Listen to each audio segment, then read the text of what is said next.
Hello everyone, this is Mr. K, and today we're going to go over what a reference angle is. So first, to get the definition up there, that the angle, or the reference angle, is always going to be the angle between the terminal side of an angle and the horizontal, or also known as the x-axis. So to provide an example for you, if I have an angle, let's say my angle is 230 degrees.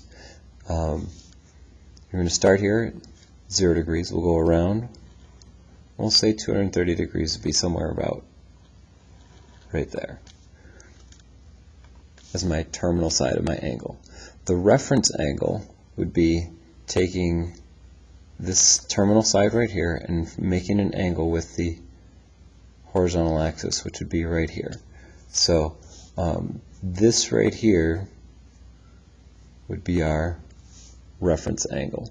So to find the reference angle, it depends on which quadrant you're in. Some people do different formulas for that. I'd rather just use the picture. I like to trust my eyes. And so I know that going halfway around a circle would be 180 degrees. I also know that the angle, the terminal side here, is at 230 degrees. So what I want is the angle that's the difference between those two. So to find the reference angle, I could do 230 degrees, and I could subtract 180 degrees, and I would get a reference angle of 50 degrees.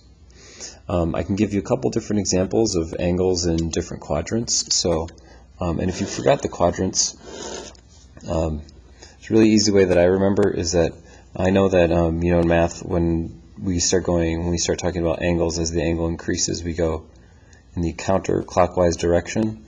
That's actually how you start your quadrants. So quadrant 1 would start here, and then as you work your way around the circle, this would be quadrant 2, quadrant 3, and then finally quadrant 4. And they typically use Roman numerals for those.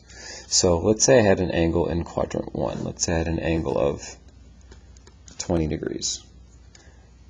Anything in quadrant 1, the reference angle is always just going to be whatever that angle is. So we want to do the difference between 20 and 0. So our reference angle would be 20 degrees minus 0 degrees, which would still just be 20 degrees. And again, that's going to work for any angle that's in quadrant 1.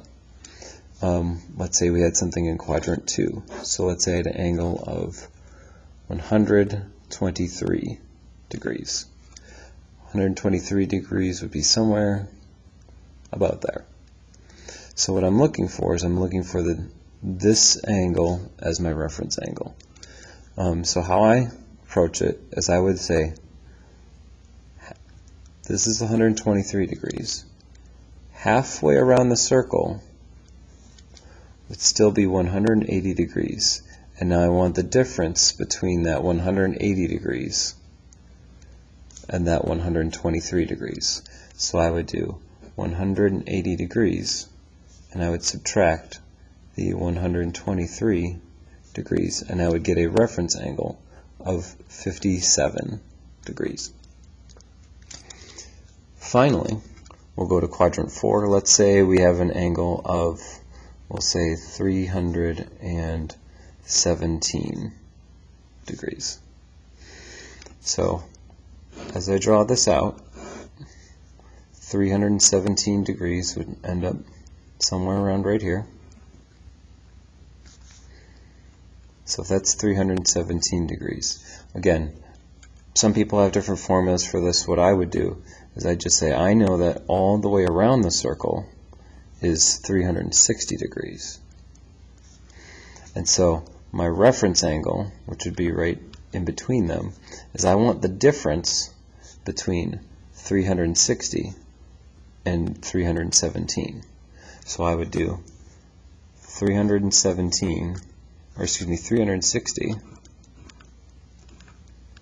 and I would subtract 317 from that, and I'd get a reference angle of 43 degrees. And so that's how you can use a picture to really help you find like what your different reference angles are. Also note that your reference angle should always be between 0 and 90 degrees. If you say that a reference angle is larger than 90 degrees, that is not possible.